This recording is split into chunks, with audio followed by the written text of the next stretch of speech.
बिस्मिल्लाहिर्रहमानिर्रहीम।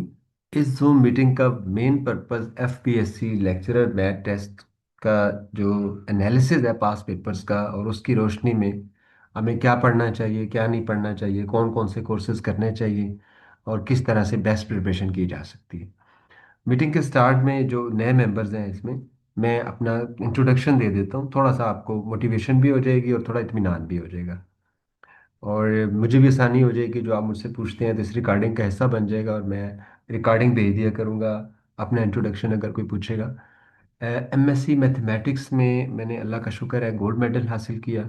मेरा सीजीपीए 4/4 था। फिर अल्लाह का शुक्र है उसके उसके बाद फिर लेक्चरशिप का टेस्ट आ गया, उसमें मैंने टॉप किया। उसके बाद फिर एमफिल में मैंने टॉप किया, उसमें भी सीजीपीए मेरा 4/4 था। एमफिल और पीएचडी दोनों एंट्रेंस टेस्ट में मैंने अपनी यूनिवर्सिटीज़ में फर्स्ट पोजीशन हासिल की। और पीएचडी के कोर्स वर्क में भी मेरी फर्स्ट पोजीशन थी 2018 में। और 2017 में लेक्चरशिप असिस्टेंट प्रोफेसर की जॉब आई थी, तो उसमें भी मेरी सिलेक्शन हो गई। तो 2017 से अब तक मैं असिस्टेंट प्रोफेसर की जॉब कर रहा हूँ। और 2012 से ही मैं, और ख़ास तौर पे 2017 से मैं लेक्चरर मैथमेटिक्स की तैयारी करवा रहा हूँ। इस दरमियान एमटीएस में और गैट सब्जेक्ट में भी, गैट जनरल में भी मेरा परसेंटाइल बहुत हाई रहा। एचएससी इंडिजिनस स्कॉलरशिप एक होता है, वो भी मुझे पीएचडी के लिए मिला। और इसके अलावा 2000 स्पेशली 17 से मैं, क्योंकि लेक्चरर मैथमेटिक्स की तैयारी करवा रहा हूँ, या लास्ट 5 इयर्स की अगर बात करें 2021 से 2026 तक जो एफपीएससी के टेस्ट हुए हैं, इनमें किस किस्म का पेपर आता रहा है। अभी रिसेंटली भी पेपर हुआ है, महीना पहले भी एक। तो इन सारे एक्सपीरियंसेस को सामने रखते हुए यहाँ पे मैं सिलेबस डिस्कस कर लेता हूँ इस मीटिंग में आपसे।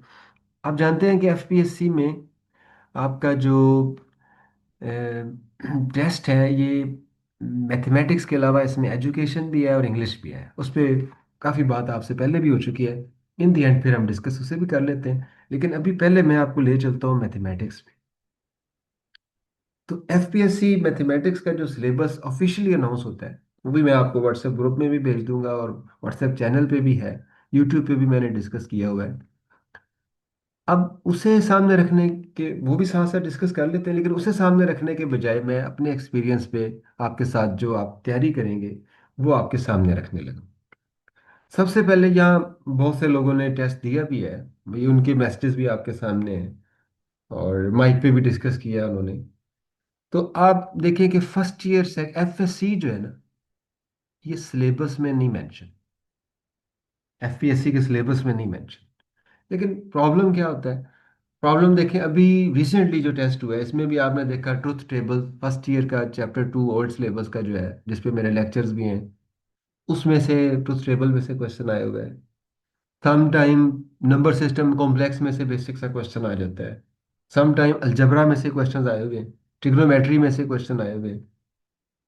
इसी तरह सेकेंड ईयर का देखा जाए तो इंटीग्रेशन के क्वेश्चंस आए हुए हैं, वेक्टर एनालिसिस के क्वेश्चन आए हुए हैं। तो अगर इन सारी चीज़ों को सामने रखा जाए ना, तो चाहे एफपीएससी ने मेंशन नहीं भी किया हो, लेकिन मैं आपको रिकमेंड करूंगा कि आप FSc first year second year ज़रूर करें। और कितना टाइम लग जाएगा, बड़ा शॉर्ट टाइम में, हम 1-2 डेज के अंदर हम कर लेंगे।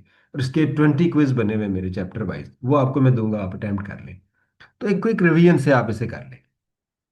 क्विक प्रिपरेशन नोट्स भी अपलोडेड है, उससे भी आप कर लेंगे। नहीं तो अगर कुछ भी नहीं है तो आप फर्स्ट ईयर सेकंड ईयर की बुक लें और 2 दिन में उसे रिवाइज कर दें और अपनी साइड सेव कर दें। क्योंकि एक एक नंबर मैटर करता है इसमें, टोटल 50 तो मार्क्स है जो मैथमेटिक्स का पोर्शन है। अच्छा, उसके बाद very very important, BSc calculus. BSc के डॉक्टर, ये एसएम यूसुफ की बुक से आप कम से कम लिमिट का, कंटिन्यूटी का, उसके बाद डेरिवेटिव्स का, और applications of derivative specially mean value theorems का, वो मेंशन भी है सिलेबस में। फिर इंटीग्रेशन, जिसमें इनडेफिनेट इंटीग्रल, डेफिनेट इंटीग्रल्स के अलावा यहाँ पे इम्प्रॉपर इंटीग्रल्स भी हैं। और थोड़ा सा रियल एनालिसिस में जाके भी ये टॉपिक्स कर लें, लिमिट, कंटिन्यूटी, डेरिवेटिव्स, उसके बाद इम्प्रॉपर इंटीग्रल, रीमान इंटीग्रल, ये चैप्टर्स आप रियल एनालिसिस में से भी कर लें। ठीक है। अच्छा, नेक्स्ट फिर वो मैंने बुक लिखी है जो सिलेबस में मेंशन नहीं है। अब मैंने ये बुक क्यों लिखी है, बीएससी मैथमेटिकल मेथड्स, क्यों मैं रिकमेंड कर रहा हूँ और करता आ रहा हूँ अपने स्टूडेंट्स को। हालांकि ये नहीं लिखी और इसी वजह से बाद लोग करते भी नहीं है, लेकिन मैं आपको कहूँगा कि आप ये कर लें। इसका फायदा क्या होगा? देखें, पास पेपर्स को अगर आप गौर से देखेंगे ना कहीं आपको कॉम्प्लेक्स एनालिसिस का, बीएससी मैथमेटिकल मेथड्स का कोई एमसीक्यूज मिल जाएगा। हालांकि कॉम्प्लेक्स एनालिसिस सिलेबस में मेंशन नहीं है, लेकिन उसका पास पेपर्स में क्वेश्चन है। तो बीएससी मैथमेटिकल मेथड का जो फर्स्ट चैप्टर है, वो आपको इतना एक कॉम्प्लेक्स एनालिसिस करवा देगा कि आपका क्वेश्चन बेसिक अटेम्प्ट हो जाएगा। अच्छा, फिर पास पेपर्स में ही ग्रुप थ्योरी का भी क्वेश्चन बेसिक से आए हुए हैं। अभी रिसेंटली महीने पहले वाले में नहीं आए, तो इसका मतलब ये नहीं है कि आए ही नहीं कभी। लेकिन जाहिर है कम लोगों ने पिछले पास पेपर सारे तो नहीं आपने दिए होंगे पिछले 4-5 सालों से, तो आप नहीं दे रहे होंगे। इसलिए मैं आपको ये बता रहा हूँ कि इसमें आता रहा है, और वो क्वेश्चंस रिपीट भी होते हैं एफपीएससी में। तो इस हिसाब से आप सेफ हो जाएंगे। Basic set theory, basic group theory और बेसिक रिंग थ्योरी इसमें चैप्टर 2 में रिवाइज हो जाएगी। उसके बाद चैप्टर 3, 4, 5, 6 है ही मैट्रिसेस, डिटर्मिनेंट्स और वेक्टर स्पेसेस का। और वेक्टर स्पेसेस मेंशन है, वेक्टर स्पेसेस सिलेबस में मेंशन है, तो आपको फायदा ही है। इनर प्रोडक्ट स्पेसेस चाहे तो छोड़ दें, अदरवाइज इसमें आइगन वैल्यूज, आइगन वेक्टर्स हैं, वो आपने वेक्टर स्पेसेस के अंदर करना ही है। इसके बाद चैप्टर 8 कैलकुलस का ही ये चैप्टर है, लिमिट्स ऑफ सीक्वेंसेस का, सीक्वेंसेस एंड सीरीज की लिमिट्स का।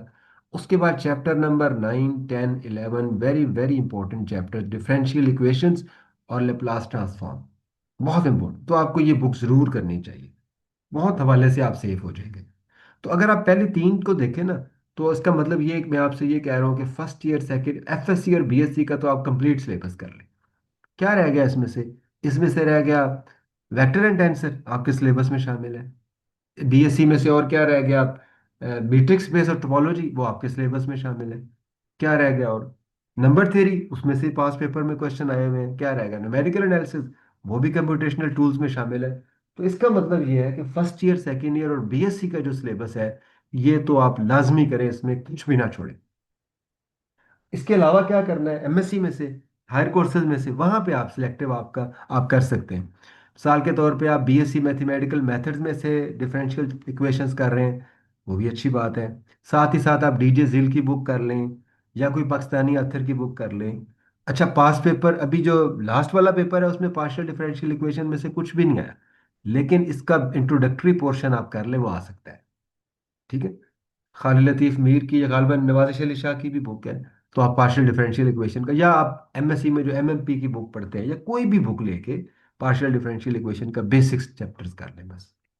ठीक है। उसके बाद सेट थ्योरी, शाम सीरीज की बुक कर लें, ज़्यादा अच्छे से करना है तो। वेक्टर स्पेसेस को करना है तो भी शाम सीरीज की बुक से कर लें। मैथमेटिकल मेथड का चैप्टर 6 करके भी ये बहुत अच्छा हो जाएगा। Matrix spaces and topology BSc level की बुक करनी है, वो कर लें। डॉक्टर अब्दुल मजीद की बुक कर लें, बहुत अच्छी है। डॉक्टर अब्दुल मजीद की बुक में जब matrix space, topology, norm space, functional और इनर प्रोडक्ट स्पेस, चारों चीज़ें हैं। तो आप इनर प्रोडक्ट स्पेसेस और नॉर्म स्पेसेस छोड़ दें चाहे, लेकिन मैट्रिक्स स्पेसेस टोपोलॉजी कर लाजमी कर लेकिन ये तो आपके सिलेबस में मेंशन है ना। उसके बाद आ गया vector and tensor, Nawazish Ali Shah की बुक से कर लें। एरिया वॉल्यूम के जस्ट फार्मूलाज कर लें, 2D और 3D शेप्स के अंदर area volume, specially 3D objects में सरफेस एरिया और वॉल्यूम के प्रॉब्लम्स, वो कर लें। सेंटर ऑफ मास का टेबल याद कर लें जस्ट। कंप्यूटेशनल टूल्स में स्पेशली न्यूमेरिकल एनालिसिस कर लें। और इसके अलावा आप मैटलैब कुछ सिंपल से कोड्स उसके कर लें, सेव करने के लिए अपने आप को। मैथमेटिकल स्टैटिस्टिक्स बीएससी लेवल का जस्ट कर लें आप, या कोई इसका इंट्रोडक्टरी कोर्स कर लें। तो ये आपका मैथमेटिक्स का 50/50 आसानी से अटैम्प्ट हो सकता है। ठीक है। ये मैं आपको एनालिसिस दे रहा हूँ अपना। अगर आप मेरी इन बातों को अभी नहीं गौर से सुनेंगे, तो फिर मुझे पूरा यकीन है कि पेपर देने के बाद आप एडमिट कर रहे होंगे कि हमने ये इस पे क्यों नहीं अमल किया। ठीक है। तो मैं चाहता हूँ कि आप एक अच्छा स्कोर करें, तो आप इन बातों पे ज़रूर अमल करें। आपके पास टाइम है, टाइम को कैसे डिवाइड करना है, कम टाइम है अगर, तो इसकी कोई कैसे डिवीजन बनानी है, मैं भी आपको ये करवाऊंगा। अभी हम ऐसा करते हैं, ये 10 ऑब्जेक्ट्स हैं आपके सामने, इन पे हमने 40 डेज को डिवाइड करना है, और हमने 40 डेज के अंदर एक क्विक प्रिपरेशन करनी है। तो उस हिसाब से आप देख लें कि मैक्सिमम 4 डेज हैं जो आप किसी भी कोर्स को दे सकते हैं। ज़्यादा टाइम आपको शायद देना पड़ जाए बीएससी मैथमेटिकल मेथड्स को। ठीक, इसमें ज़्यादा चीज़ें इन्वॉल्व हैं। अदरवाइज आप मैक्सिमम 4 डेज में आप चीज़ें कवर कर सकते हैं। हर चीज़ आप 4 डेज के अंदर करने की एक कोशिश करें। और जो आपको नुकसान देती हैं चीज़ें, आपको ये चीज़ें नुकसान देती हैं। मिसाल के तौर पे आप टोपोलॉजी नहीं रिवाइज करके जाते, वहां पे 4 क्वेश्चन आ जाते हैं टोपोलॉजी, क्या करेंगे? 50 में से 4 क्वेश्चन ठीक ठाक वेटेज रखते हैं। ठीक है। और फिर अब आपको पता भी है कि ये सिलेबस का हिस्सा है। अगर आप न्यूमेरिकल एनालिसिस छोड़ देते हैं, फिर आपको लॉस है। कैलकुलस छोड़ देते हैं, बहुत लॉस है। तो आप छोड़ें कुछ ना, 4 4 दिन सबको दें, सबको ही करके जाए। ठीक है। अब इसमें हम मजीद ये आपको मैं गाइड कर देता हूँ कि इन 4 डेज का मैक्सिमम बेनिफिट कैसे हासिल करें। सबसे पहले तो आप कोशिश करें जल्द से जल्द कोर्स को रिवाइज करें। आप इन पे मेरे रिकॉर्डेड लेक्चर्स मैंने आपको दे दिए। आप मेरे लेक्चर से रिकॉर्ड करना चाहते हैं, उधर से कर लें। मेरे लेक्चर से रिवाइज करना चाहते हैं, वो कर लें। आप बुक से करना चाहते हैं, आप नोट से करना चाहते हैं, रिवीजन करें। ठीक है। रिवीजन करें। उसके बाद फिर जो मैंने सब्जेक्ट वाइज पास पेपर्स वर्कशीट्स बनाई हुई हैं आपके लिए, वो करें, उन्हें सॉल्व करें, वो मेरे साथ आप डिस्कस भी कर लें। ठीक है। तो ये 2 टारगेट्स मैं आपको दे रहा हूँ कि इन 10 सब्जेक्ट्स को 4 4 डेज के अंदर करना है, 40 डेज के अंदर करना है। और उनको पहले रिवाइज करना है, फिर पास पेपर के जो एमसीक्यूज वर्कशीट्स हैं वो सॉल्व करनी है और वो डिस्कस करनी है। व्हाट्सएप डिस्कशन ग्रुप में भी 24 घंटे आप वो डिस्कस करें। बल्कि आप उधर तो सिर्फ वही आप सॉल्व करें और डिस्कस करें और एक दूसरे की हेल्प करें, और कुछ पूछना है तो वो आप पूछें। मेरे साथ जितनी इसमें मीटिंग्स होंगी, वो सारी की सारी आगे एमसीक्यूज वर्कशीट्स पे होंगी, पास पेपर एमसीक्यूज वर्कशीट्स पे वो हम करेंगे। और उनको करने के साथ साथ ही मैं कुछ कोर्सेज आपको रिवाइज भी करवा दूंगा। ठीक है। लेकिन देखिए, बेस्ट मेथड यही होगा कि आप 100% डिपेंड ना करें। ठीक है। थोड़ा सा आपने खुद से भी टाइम देना है और मैक्सिमम टाइम देना है। ठीक है। सिर्फ वही नहीं, जितना आप व्हाट्सएप ग्रुप में डिस्कस करूं या जितना मैं अनाउंस करूं या जितना मैं गाइड करूं, मैंने इन चंद मिनट्स में आपको बहुत अच्छा और बहुत ज़्यादा गाइड कर दिया है। अगर आप मेरी बात को वेटेज देते हैं, मेरी बात को सही तरह सुनते हैं, मेरी बात को अगर आप सही तरह से अहमियत देते हैं, तो आपको इतना मुझे कॉन्फिडेंस है कि आप बेशक कोई एकेडमी ज्वाइन ना करें, आप मुझे भी ना ज्वाइन करें, आप कुछ भी ना करें, आप कोशिश करें कि जो मैंने कहा है उस पर अमल कर लें। मुझे यकीन है कि आपका टेस्ट बहुत अच्छा होगा। ठीक है। तो अगर आपको कोई बात मेरी नहीं समझ आई, तो मेरी इस वीडियो को फिर से सुनिए, ताकि आपको अच्छी तरह से अंडरस्टैंड हो जाए। और इसको अपने दोस्तों के साथ भी शेयर कर लें। मुझे इसमें कोई प्रॉब्लम नहीं कि अगर आप मेरी बात नहीं भी सुनते हैं या इसको शेयर नहीं करते हैं, क्योंकि मेरा चैनल शायद मोनेटाइज है, लेकिन मैं उससे कोई ऐसी व्यूज़ देख के कोई मेरी ऐसी अर्निंग नहीं है। आपको मेरी बात अच्छी लगती है, फायदेमंद साबित होती है, तो आप खुद भी अमल करें, उस पर फ़ायदा उठाएं और उस अपने दोस्तों के साथ भी उसको शेयर करें। मेरे पास जो अगर मुझे अगर रिस्क इस हिसाब से मिलना है कि मेरे पास रजिस्टर होके, वो अल्लाह ताला ने मेरा जो नसीब रखा है वो मुझे मिल जाएगा। इसकी परेशानी लिए बगैर आप मेरी इस बात को सुने, आप तैयारी करें। मुझे कोई लालच नहीं कि आप मेरे पास रजिस्टर हो या कैसे इस तैयारी को लेके चलते हैं। बट मैं चाहता हूँ कि मेरी इन गाइडलाइन से आप फ़ायदा उठाएं और मुझे आपकी दुआएं हासिल हो। Thank you very much. अल्लाह हाफिज़।